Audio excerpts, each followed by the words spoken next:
ನಮಸ್ತೆ.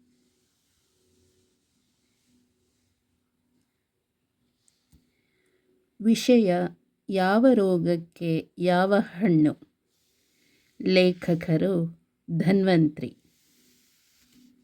ಪ್ರಕಾಶಕರು ಮೆಸ್ಸರ್ಸ್ ಟಿ ನಾರಾಯಣ ಅಯ್ಯಂಗಾರ್. ಪುಸ್ತಕ ವ್ಯಾಪಾರಿಗಳು ಹಾಗೂ ಪ್ರಕಾಶಕರು, Balepete, Bengaluru 53. Remedies from fruits by Dhanvantri and published by Mr. T. Narayana Iyengar, bookseller and publisher, Balepet, Bangalore 53. First edition 2002.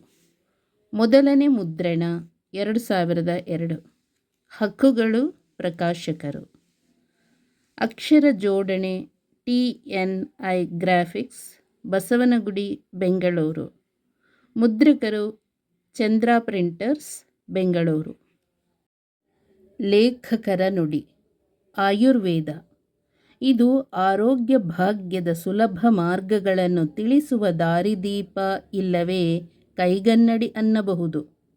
ಆಯುರ್ವೇದದಲ್ಲಿ ರೋಗಗಳ ಹಾಗೂ ಔಷಧಿಗಳ ವಿಚಾರವೇ ಅಲ್ಲ, ರೋಗಗಳ ಉದ್ಭವದ ಮೂಲ ಕಾರಣಗಳನ್ನು ತಿಳಿಸಲಾಗಿದೆ. ಜೊತೆಗೆ ರೋಗಗಳೇ ಬಾರದಂತೆ ತಡೆಗಟ್ಟುವ ಮುನ್ನೆಚ್ಚರಿಕೆಯ ವಿಚಾರ ವಿಧಾನಗಳ ಬಗ್ಗೆಯೂ ಸ್ಪಷ್ಟಪಡಿಸಲಾಗಿದೆ. ಇನ್ನು ಒಂದು ವಿಶೇಷ ವಿಚಾರ, ದೇಹಾರೋಗ್ಯವೊಂದಕ್ಕೆ ಇದರಲ್ಲಿ ಪ್ರಾಧಾನ್ಯತೆ ನೀಡಿಲ್ಲ.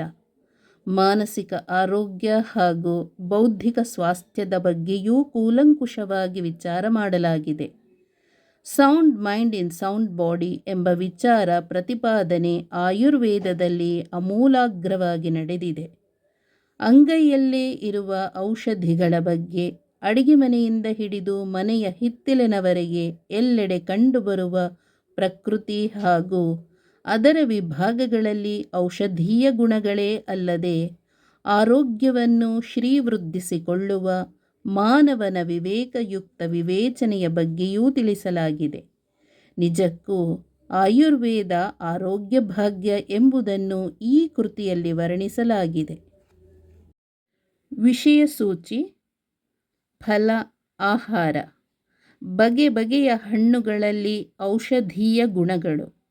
ಮೊದಲನೆಯದು ಅಂಜೂರದ ಹಣ್ಣು, ಎರಡನೆಯದು ಬಾಳೆಹಣ್ಣು, ಮೂರನೆಯದು ಬೇಲದ ಹಣ್ಣು, ನಾಲ್ಕನೆಯದು ನಿಂಬೆಹಣ್ಣು, ಐದನೆಯದು ನೇರಳೆ ಹಣ್ಣು, ಆರನೆಯದು ಪರಂಗಿ ಹಣ್ಣು, ಏಳನೆಯದು ಎಳಚಿ ಹಣ್ಣು, ಎಂಟನೆಯದು ಅನಾನಸ್, ಒಂಬತ್ತನೆಯದು ದಾಳಿಂಬೆ, ಹತ್ತನೆಯದು ದ್ರಾಕ್ಷಿ ಹಣ್ಣು, ಹನ್ನೊಂದನೆಯದು ಚಕ್ಕೋತ, ಹನ್ನೆರಡನೆಯದು ನಲ್ಲಿಕಾಯಿ, ಹದಿಮೂರನೆಯದು ಖರ್ಜೂರ, ಹದಿನಾಲ್ಕನೆಯದು ಸೀತಾಫಲ, ಹದಿನೈದನೆಯದು ಮೂಸಂಬಿ, ಹದಿನಾರನೆಯದು ಹಲಸಿನ ಹಣ್ಣು, ಹದಿನೇಳನೆಯದು ಸಪೋಟ, ಹದಿನೆಂಟನೆಯದು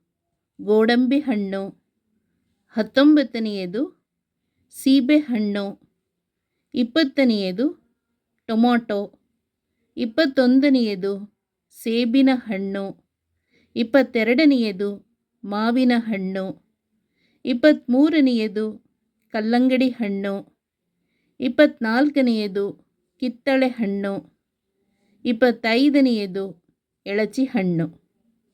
ನಮಸ್ತೆ, ಧನ್ಯವಾದಗಳು.